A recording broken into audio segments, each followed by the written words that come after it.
اللہم صلی علی محمد و آل محمد وعجل فرجہم۔ آج کل جلسوں میں ملا چیخ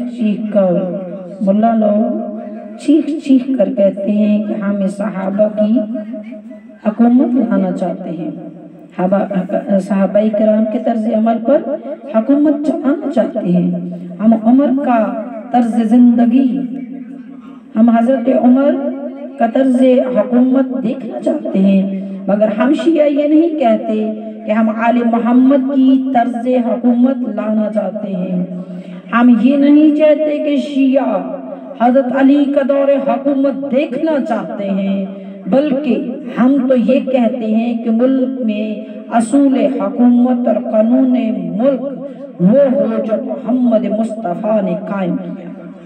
ہم تو محمد کے دور کی حکومت کو دیکھنا چاہتے ہیں۔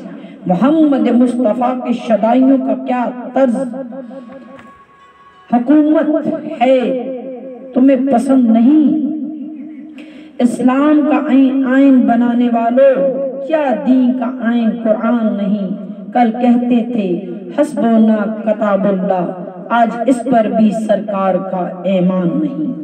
میں وافر دلائل سے ثابت کر چکی ہوں کہ عزاداری حسین مشرق الہی ہے جو دنیا کی کسی طاقت سے نہیں مٹ سکتی۔ مشن حسین کو قائم و دائم رکھنے میں قدرت کا ہاتھ ہے۔ مسلمانوں، مشن حسین ہی معجزہ نہیں بلکہ وجود حسین علیہ السلام فرات حسین بھی معجزہ ہے۔ حسین کا ہر فعل، ہر حرکت معجزہ ہے۔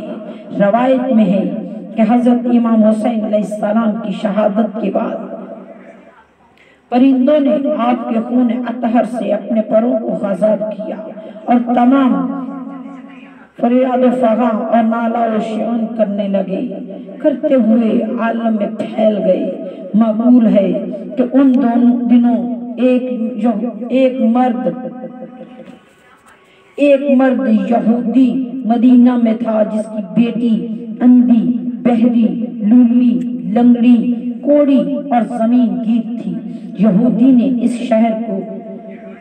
شہر کے باہر ایک باغ میں رکھا ہوا تھا، ایک طائر خون مظلوم کو اپنے پروں میں لیے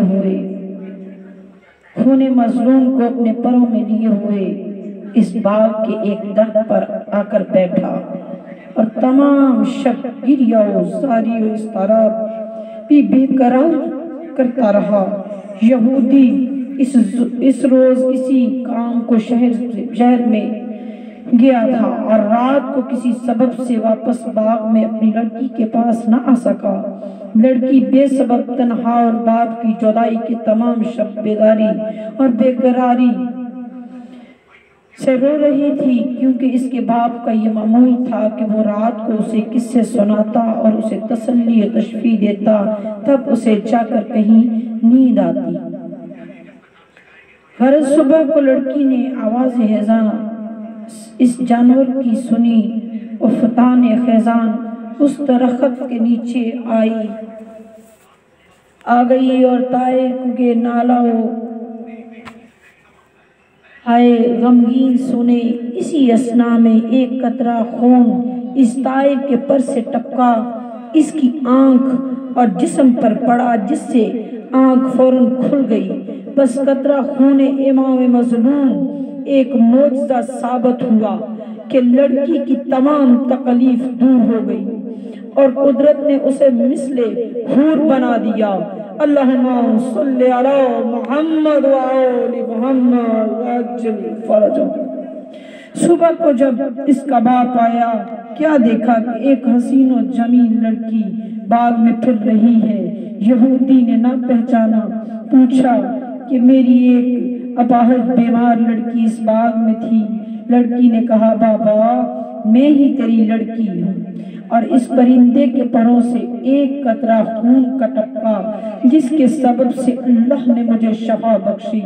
یہودی نے یہ سن کر اتنا تعجب کیا کہ غش کر گیا۔ جب ہوش میں آیا تو اٹھ کر اس درخت کے نیچے گیا جس پر وہ طائر امام تشنہ و دہن پر نالا و شیون کر رہا تھا، اور اس پرندے کو خطاب کر کے کہا، تجھ کو قسم دیتا ہوں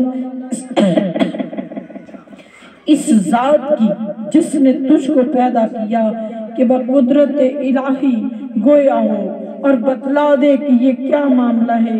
یہ سن کر وہ طائر بحکم خدا گویا ہوا اور اس نے کہا کہ میں ایک روز بوقت دوپہر دوسرے طائروں کے ہمراہ آشیانہ میں بیٹھا تھا کہ ایک طائر ہمارے پاس آ کر کہنے لگا، ارے جانورو، تم بے فکر خوش اور خرم، اور رسول خدا کا نواسہ حسین زمین کربلا پر پڑا ہے اور اس کا سر مبارک نیزے پر اٹھایا گیا ہے اور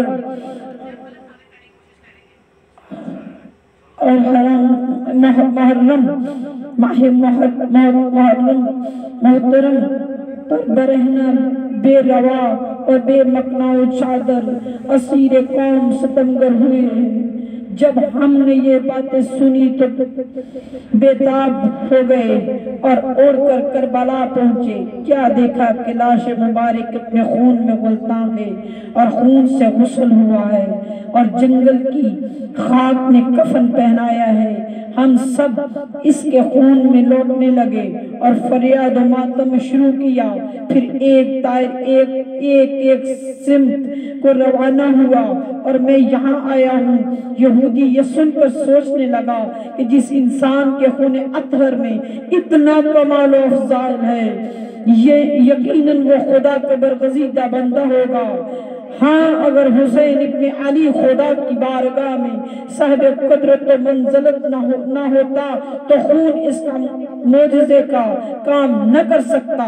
یہ سوچ کر اس نے کلمہ شہادت زبان پر جاری کیا اور اس واقعہ پر اس لڑکی اور 500 یہودی اسلام لے آئے۔ اللہم صلی علی محمد و آل محمد عجل فرجہ۔